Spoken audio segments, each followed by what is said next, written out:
नमस्ते नमस्कार, आपका स्वागत है गीतांजलि क्लासेस में। अब हम आजकल जो कोरोना वायरस के चलते आज क्लास ऑनलाइन आ रहा है, तो बच्चों आप लोगों का याद रखें कि जो कोरोना वायरस भी एक तरह से ऐसा तूफान है कि कुछ दिनों में ये भी ढल जाएगा।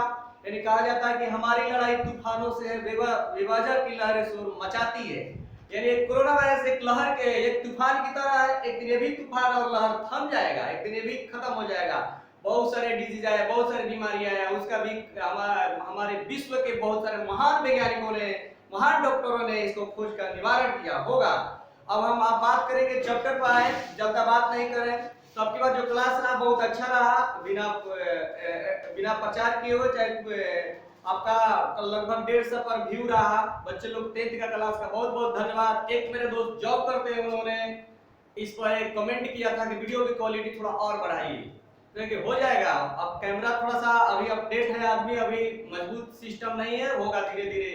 यानी जब आग लगी हो सीने में तो खाक मजा जीने में। अब हम बात करेंगे आज आपका, बार बार कहते हैं कि एकदम हौसले और अपना सुदृढ़ कीजिए, एकदम अच्छे से और ढंग से कीजिए। बार बार कहते हैं, बार बार कहते हैं कि हमारी लड़ाई तूफानों से है, इसीलिए आपका लड़ाई तूफानों से है। बेवजह की लहरें शोर मचाती है, मचाने दीजिए उसको। एक बार अंत होना ही होना है। मंजिल ने हौसले से कहा तेरी बस की बात नहीं, मंजिल ने हौसले से कहा तेरी बस की बात नहीं, और हौसले ने मंजिल की आंखों में आंखें डाल के बोला चल झुकी तेरी औकात नहीं। अब हम बात करते हैं यहाँ पर ज्योग्राफी का। अब हम बात करेंगे आपका, यहाँ हमने पढ़ा दिया था संसाधन के प्रकार। बच्चों आज हमने एकदम बेहतरीन क्लास होने जा रही है आपका, देखिए। और इसका आज हम बता रहे हैं मृदा के प्रकार, यानी मिट्टी के प्रकार। मृदा यानी मिट्टी, यानी मृदा का प्रकार की बात किया जाए तो मृदा का जो ऊंचावाच होता है, ऊंचावाच और भू आकृति और जलवायु एवं वनस्पति के आधार पर 6 प्रकार की मृदाएं होती है। यानी आपको कहा जाए तो भू आकृति और जलवायु के आधार पर जो हमारे देशों में देखा जाता है, जो वितरण के आधार पर देखा जाए तो मिट्टी 6 प्रकार की होती है। पहली हमने मिट्टी का प्रकार की बात करेंगे तो पहला मिट्टी जलोढ़ होती है। जलोढ़ मिट्टी की बात करेंगे तो जलोढ़ मिट्टी का जब हम बात करेंगे जलोढ़ मिट्टी का, तो जलोढ़ मतलब वैसी मिट्टी होती है जहां बाढ़ द्वारा लाई गई मिट्टी जो नदी होती है उसी के क्षेत्र में फैला होता है। जैसे कि आपकी बात किया जाए, आपका मुख्य रूप से ब्रह्मपुत्र नदी का नाम सुने होंगे, गंगा नदी का नाम सुने होंगे, इसी के बेल्ट में हमारा जलोढ़ मिट्टी पाया जाता है। तो जलोढ़ मिट्टी का जो बेल्ट होता है आपको बताए हैं कि देखिए जलोढ़ मिट्टी का यहाँ से एरिया के ये जितना भी दिखाया गया dot dot dot dot line, ये सब जलोढ़ मिट्टी का प्रकार है। अब बात करेंगे जलोढ़ मिट्टी 2 प्रकार का होता है। जलोढ़ मिट्टी 2 प्रकार का होता है। मुख्य ये किसके आधार पर बांटा गया है जलोढ़ को 2 प्रकार? तो जलोढ़ को 2 प्रकार बांटा गया है उम्र के आधार पर, वायु के आधार पर जलोढ़ को 2 प्रकार बांटा गया है। एक जलोढ़ को वायु के आधार पर बांटा गया है, एक बांटा गया है खादर जिसको हम नवीन जलोढ़ कहते हैं, और दूसरा को बांटा गया है बांगर जिसको हम बोलते हैं पुरानी जलोढ़। अब खादर और बांगर का अर्थ हम समझते हैं कि खादर और बांगर क्या होता है। खादर, खादर से बताएं, ख से खूब खाएगा पानी। जब खूब खाएगा पानी यानी बाढ़ के क्षेत्र जहां हर साल बाढ़ आती है और नई नई मिट्टी आती है। तो जब नया मिट्टी आएगी तो उसमें ह्यूमस ज्यादा होगा, जैविक पदार्थ उपजाने वाले ज्यादा होंगे। जब ज्यादा होंगे ज्यादा तो फसल ऑटोमेटिक ज्यादा होगी। तो हम बात करेंगे नवीन जलोढ़ मिट्टी, यानी नई जैव मिट्टी आती है हर साल बाढ़ द्वारा लाकर। जैसे गंगा के बेल्ट के क्षेत्र में देखा जाए तो वहां पर नवीन जलोढ़ मिट्टी का पाया जाता है, और नवीन जलोढ़ मिट्टी को ही हम कहते हैं खादर। खादर का आएगा एग्जाम में लिखने के लिए, तो खादर वैसी जलोढ़ मिट्टी जो हर साल या कुछ सालों के अंतराल पर जब नदी द्वारा अपने पानी के बहाव से जो मिट्टी नई मिट्टी लाई जाती है, और वो मिट्टी जो एक क्षेत्र में होता है, और उस मिट्टी में जब फसलें रोपी जाती है तो फसल जो होती है बहुत ही उपजाऊ होती है। उसी को हम मिट्टी को बोलते हैं खादर मिट्टी। और बांगर, बांगर मतलब पुराना, जैसे कहते हैं अरे बहुत ही बांगर है, यानी मतलब कि ऐसा बालू वाला जो बहुत पहले, पुराना मतलब बहुत पहले, जो बहुत पहले हो और वो बहुत पहले पुराना हो गया हो, बाढ़ आया होगा और उस बाढ़ के बारे के बाद बालू कंकड़ जम गया होगा। अब बालू कंकड़ जो जम गया होगा उसे फसल लगाइएगा तो नहीं लगेगा, इसीलिए वो मिट्टी जो क्षेत्र होगा बहुत पहले बारिश पहले बाढ़ आया होगा और उस बाढ़ क्षेत्र में आपका मिट्टी का उपजाऊ न हो पाए, यानी मिट्टी में ह्यूमस नहीं है, यानी ह्यूमस नहीं होगा तो फसल नहीं होगी, और वैसे मिट्टी को हम लोग कहेंगे बांगर मिट्टी, बांगर। और जलोढ़ मिट्टी का अब बताइए आप ही, जलोढ़ मिट्टी में जो होगा जल की उपलब्धता ज्यादा होगी, तो जलोढ़ मिट्टी में कौन सी फसल पाई जाएगी? तो चावल होगा, गन्ना होगा, गन्ना होगा, गन्ना होगा, गेहूं, मक्का, दलहन इत्यादि फसल लगती है। अब बात करें, आप जलोढ़ मिट्टी अच्छे से समझ गए होंगे। अब बात करते हैं हम काली मृदा।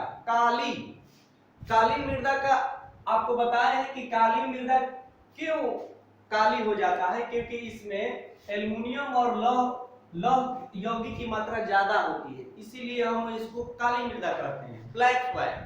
अब बात करते हैं कि आप लोग जब क्लास ऑफलाइन ले रहे थे तो बता रहे थे कि काली जो कपास मिट्टी है उसका स्थानीय भाषा में, यानी महाराष्ट्र गुजरात के एरिया में लोग वहां काली मिट्टी को स्थानीय भाषा में रेगुर बोलते हैं, इसलिए काली मिट्टी को रेगुर मिट्टी भी कहा जाता है। और हमने बताया था कि रेगुर मिट्टी या काली मिट्टी में सबसे ज्यादा फसल किसकी ज्यादा लगती है? तो कपास का, इसीलिए उसको कपासी मृदा भी कहा जाता है।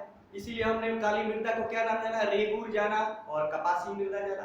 अब बोले कि सर इसको याद कैसे करेंगे? तो आपको बोले थे कि काली, ये काली काली आंखें, तो ये जब भी याद पड़ता है काली काली आंखें, गाना कहाँ से रिलीज होता है? जब भी आता है तो मन करता है मुंबई जाए, मुंबई क्षेत्र महाराष्ट्र जाए। आपको जितने भी बोलते हैं कि ये काली काली, जब भी आता काली मृदा का हमने बताया है आपका कहाँ? महाराष्ट्र के एरिया, गुजरात के एरिया में पाया जाता है। और मुख्य रूप से आप फसल भी जान गए, यहाँ क्या रहता है। अब बात किया जाए तो कपासी मृदा यानी कपास भी लगेगा, कपास छोड़ दिए, कपास हो गया, प्याज लगेगा, गन्ना लगेगा, गेहूं लगेगा। जब आप खाते होंगे तो महाराष्ट्र के एरिया से लास्ट में जो क्षेत्र होता है महाराष्ट्र के, प्याज वाला जो होता है, जो आपका लास्ट टाइम पर जो आता है बड़ा गुलाबी टाइप का भी हल्का होता है, तो वो टाइप का भी महाराष्ट्र के एरिया का सब आया हुआ प्याज रहता है एरिया का। अब बात करते हैं आपका थर्ड बात करते हैं, दो समझ गए, जलोढ़ मिट्टी, काली मृदा। अब थर्ड की बात कर रहे हैं हम, लाल एवं पीली मृदा। लाल एवं पीली मृदा क्यों कहा जाता है? अब लाल आप समझिए कि लाल क्यों कहा जाएगा, लाल की इसकी प्रधानता क्यों होती है? आप बताएं कि लाल जो प्रधानता होगा तो उसमें लौह की मात्रा ज्यादा पाई जाएगी, जब लौह की मात्रा ज्यादा पाई जाएगी तो वो लाल होगी, और उसी के कारण हम देखिए यहाँ लिखे हैं लाल यौगिक के कारण ये लाल होता है। और जब जल खूब बारिश टप टप बरसा पानी, जब लाल में बारिश टपकेगा, बारिश पड़ेगा, ढेर जल योजन होगा तो लाल का हल्का रंग चेंज हो जाएगा पीला में, तो इसीलिए हम उसको लाल मिट्टी और पीली भी मिट्टी कहते हैं। तो अब बताइए थर्ड मिट्टी जो था लाल एवं पीली मिट्टी, इसका बताने का कारण लाल यौगिक यानी लौह यौगिक के कारण होता है। और ज्यादा पानी पड़ जाता है तो पानी उसमें भीग जाता है रस के, तो वो पीला में बदल जाता है, इसीलिए उसको कहते हैं लाल पीली मृदा।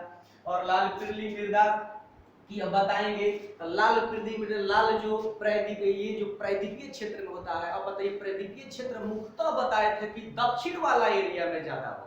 अब दक्षिण भारत के एरिया आप जानते हैं कि कौन सा अधिकतर एरिया आएगा।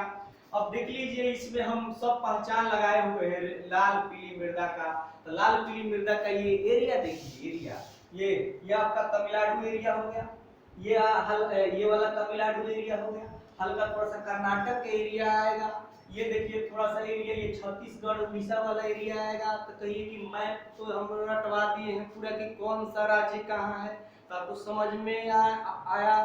अब हम उम्मीद करते हैं कि ये समझ में आ गया होगा। और इसका अब बताइए इसमें फसल कौन सी पाई जाएगी? तो मन लगाने वाला बोले थे तुड़तुड़ा यानी मूंगफली का अंदर में भी देखिएगा लाल रंग दाना दाना होता है, तो याद रखिएगा। तो मूंगफली कहाँ? मक्का, ज्वार, बाजरा, और आंख लाल लाल देखते हैं ना, कच्ची तालाब हमको एग्जांपल बताए थे एरिया, पूरा एरिया में तंबाकू ये सब एरिया, गांजा वाला एरिया ज्यादा पी के आंख लाल लाल कर देता है, तो कौन सा मिट्टी लाल पीली मृदा में पाई जाती है? कौन सा? तंबाकू वाला क्षेत्र। तो आप कहिए कि याद हुआ कि नहीं? आपको याद हो गया होगा लाल पीली मृदा, तंबाकू, मूंगफली कच्ची तालाब पर जाकर मूंगफली तोड़ना है। अब उसी एरिया में कुछ बार को समझ गए हैं, आंख लाल लाल, समझे? तो इस एरिया को आप समझे।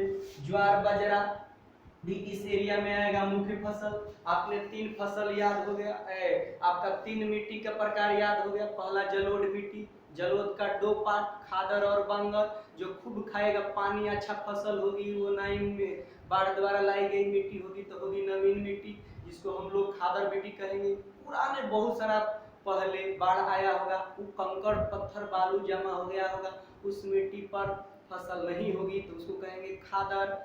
और इसका मुख्य फसल बताए खूब खाएगा पानी तो चावल होगा। एक ही पर 2 फसल याद कर लीजिए। दूसरा बताए थे हम काली मृदा, ये काली काली आंखें, तो कहाँ महाराष्ट्र में। और कौन सी फसल, यानी ये आपका कपास होगा, कपास वाला प्याज होगा, गन्ना होगा, ये सब एरिया में पाया जाएगा। और गुजरात का एरिया, ये सब तो काली मृदा, काली मृदा का नाम कपासी मृदा, कपासी मृदा एक और नाम वहाँ स्थानीय भाषा में क्या बोला जाता है, तो स्थानीय भाषा में बोला जाता है रेगुर। तो हमने 2। और तीसरा लाल एवं पीली मृदा, ये प्रायद्वीपीय के दक्षिणी भागों के मुख्यतः भाग में पाया जाता है। ये एरिया हम बताए थे दक्षिणी भाग के पश्चात। और ये रावेदार अग्नेय चट्टान में पाया जाता है।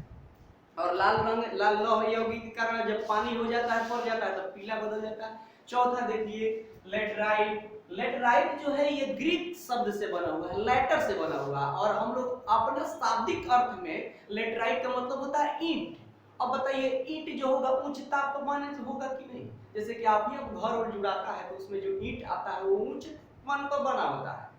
उच्च तापमान जिस पे होगा, ज्यादा होगा, तो उसमें जैविक जो पदार्थ का जो बैक्टीरिया होंगे वो उच्च तापमान के कारण क्या हो जाएंगे, मर जाएंगे। वो तो बताइए वो लेटराइट मिट्टी होगी, ज्यादा उपजाऊ नहीं होगी।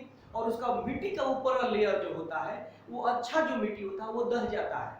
और ऊपर में जो यानी ऊपर जो टाइप का होता है उच्च तापमान का पारा राख जैसा टाइप का होता है, समझे। उसमें जो बैक्टीरिया होते हैं नष्ट हो जाते हैं। तो बताइए जब बैक्टीरिया नष्ट हो जाएंगे तो उतनी उपजाऊ मिट्टी नहीं रहेगी। और जब उतनी मिट्टी उपजाऊ नहीं रहती है तो उस एरिया में थोड़ा सा मिट्टी लगाकर, या मिट्टी का एरिया जहाँ शेष बचता है तो उसमें चाय और कहवा की खेती की जाती है। और टेम्परेचर भी नॉर्मल रहता है, टेम्परेचर का हाई और ऊपर बना हुआ रहता है। तो इसके कारण हमने पढ़ा लेटराइट एरिया में देखिए उत्पत्ति ग्रीक भाषा लेटर से हुआ, जिसका शाब्दिक अर्थ होता है ईंट। उच्च तापमान के कारण जैविक पदार्थ नष्ट हो जाते हैं। मुख्य फसल आपको बताए चाय, कहवा और काजू, काजू बादाम। समझिए काजू का नाम तो आता है, समझिए महंगा लग रहा है। अरे तो उच्च तापमान और अच्छे कैटेगरी से बना हुआ तो ड्राई फ्रूट है ना, लगेगा काजू। ये लेटराइट एरिया में मृदा में होता है। और ये एल्युमिनियम और लोहा यौगिक के कारण ये लाल इसका रंग होता है। अब एक समझ गए लाल। अब बात करते हैं 5वीं मिट्टी मरुस्थलीय। मरु मतलब मरा हुआ, स्थलीय मतलब भूमि, ऐसा भूमि जो मरा हुआ हो, उसमें फसल रोपने की उपलब्धि कम होती है, क्योंकि वही उसमें बालू की उपस्थिति ज्यादा होती है, इसलिए उसको हम लोग मरुस्थलीय में लाते हैं। और मरुस्थलीय में नाम आते ही आपका बालू जो एरिया में राजस्थान का नाम होता है।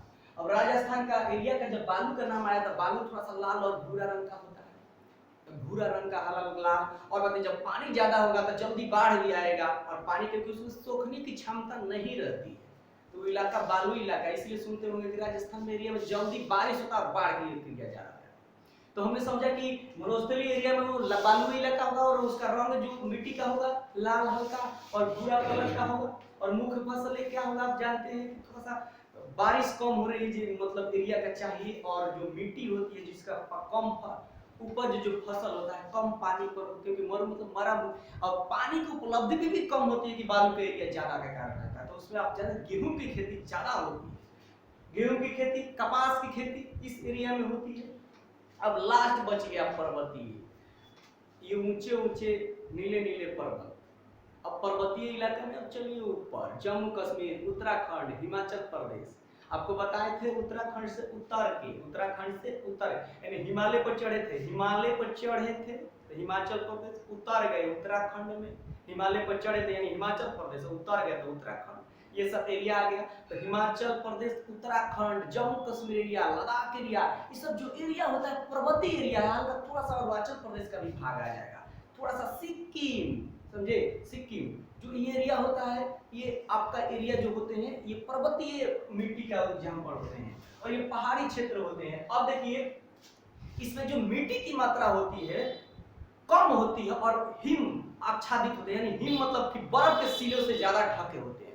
तो इस एरिया में पर्वतीय इलाका में आपने जम्मू कश्मीर का नाम सुनते हैं, क्या होता है? बर्फीला इलाका, हिम जो पड़ रहा होगा, बारिश यानी जो बारिश हो रही होगी, पत्थर की बारिश हो रही होगी, या बर्फ के एरिया का बारिश हो रही होगी, पत्थर नहीं सॉरी बर्फ एरिया जो पत्थर के रूप में होते हैं, टाइप के पड़ते हैं। तो पर्वतीय मैदान में क्या होगा? बारिश ओले पड़ेंगे और वो तापमान जो होता है बर्फ के इलाका ज्यादा रहता है, मिट्टी के इलाका कम रहता है, तो वो सब एरिया पर्वतीय मिट्टी में आती है, जैसे कि सिक्किम, जम्मू कश्मीर, उत्तराखंड, हिमाचल प्रदेश, ये सब एरिया होगी। और इस एरिया में आप जानते हैं कि कृषि आता है कि कैसे की जाती है, याद रखिए इस मुख्य एरिया में पानी कृषि की जाती है।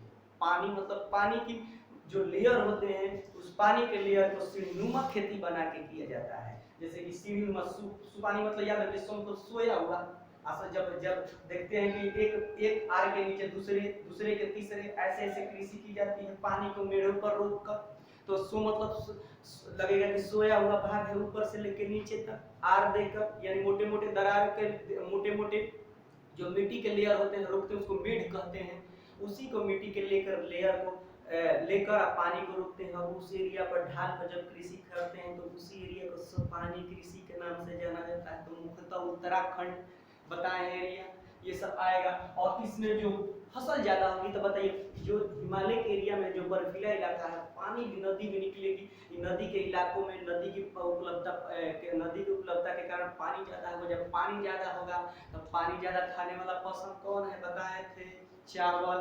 ऐसे भी बताए थे कि फसलें मुख्य रूप से जो प्रकार बताए थे, एक रबी फसल और एक बताए थे खरीफ। खरीफ मतलब खूब खाएगा पानी, तो खाएगा खूब पानी, तो कौन खाता है? चावल, तो ख में खरीफ।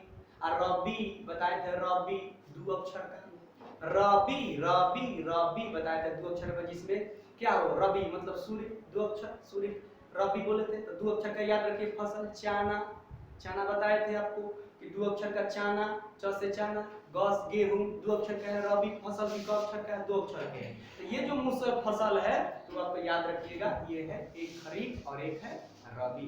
ख से खूब खाएगा पानी, खरीफ 3 अक्षर का, और च से चावल 3 अक्षर का बताए थे, रबी फसल बताए थे। ये दो अक्षर के ले लेना है, याद हो जाएगा तुरंत। तो आपका पर्वतीय मृदा हम बताए, पहाड़ी क्षेत्र से पानी और खेती क्या होती है? बोले चावल, आलू होती है। तो आपका मिट्टी के प्रकार पांचों याद हो गया। पहला मिट्टी जलोढ़, जलोढ़ के आयु के आधार पर दो कौन कौन? नवीन जलोढ़ और पुराने जलोढ़। नवीन जलोढ़ को खादर और पुराने जलोढ़ का बांगर कहते हैं। दूसरी हमने काली, ये काली काली आंखें यानी काली काली मृदा, गुजरात महाराष्ट्र और कहाँ गुजरात के एरिया में क्षेत्र पाया जाता है। मुख्यतः इस मिट्टी का नाम रेगुर स्थानीय भाषा में बोला जाता है। कपास की खेती ज्यादा की जाती है, जिसको कपासी मिट्टी भी कहा जाता है। तीसरा हमने लाल पीली मृदा बताया। लाल लाल मतलब लाल रंग का होगा। लौह और यौगिक मात्रा ज्यादा पाया जाता है। जब लोहा की मात्रा ज्यादा पाई जाती है तो जब पानी होता है तो इसका रंग पीला हो जाता है, इसीलिए इसको लाल पीली मृदा भी कहते हैं। चौथा मिट्टी हम लेटराइट बोले हैं, लेकिन एक ग्रीक वर्ड है जो शाब्दिक अर्थ होता है ईंट, और ये मुख्यतः उच्च तापमान पर पाया जाता है। और इसमें एल्युमिनियम और लोहा के ज्यादा के कारण इसका रंग लाल होता है। और इसमें हमने मुख्य फसल बताए थे आपको, काजू उजू का भी पाया जाता है। और हमने पांचवा बताया था आपका, पांचवा मरुस्थलीय, मरुस्थल में मरा हुआ यानी एरिया का बालू का इलाका मात्र ज्यादा पाया जाता है, इसलिए राजस्थान का एरिया। और पांचवा पर्वतीय यानी मिट्टी अपरदन ज्यादा हो जाता है, और इसमें मिट्टी की मात्रा कम होने और हिम से ज्यादा ढका रहता है, इसलिए उसको पर्वतीय क्षेत्र के मृदा कहा जाता है। क्लास यह मिट्टी को यानी 6 प्रकार के आपने जाना। मुख्यतः मिट्टी कितने प्रकार? 6। मुख्यतः मिट्टी आपने कितने प्रकार जाना? 6 प्रकार जाना, 6। अब हम आपको मिलते हैं। अब आपको अच्छा लगा होगा और ये क्लास भी समझ में आएगा। आपने तो मजा आता है, इसलिए बार बार कहते हैं कि हौसले बुलंद रखना है, घर में रहना है, लॉकडाउन में घर रहना है, गरीब दुखियों को मदद करना है। और क्लास को मिलते हैं अगले वीडियो के बाद। जय हिंद, जय भारत। हंसते रहिए, मुस्कुराते रहिए, मेरे शेर नहीं हो।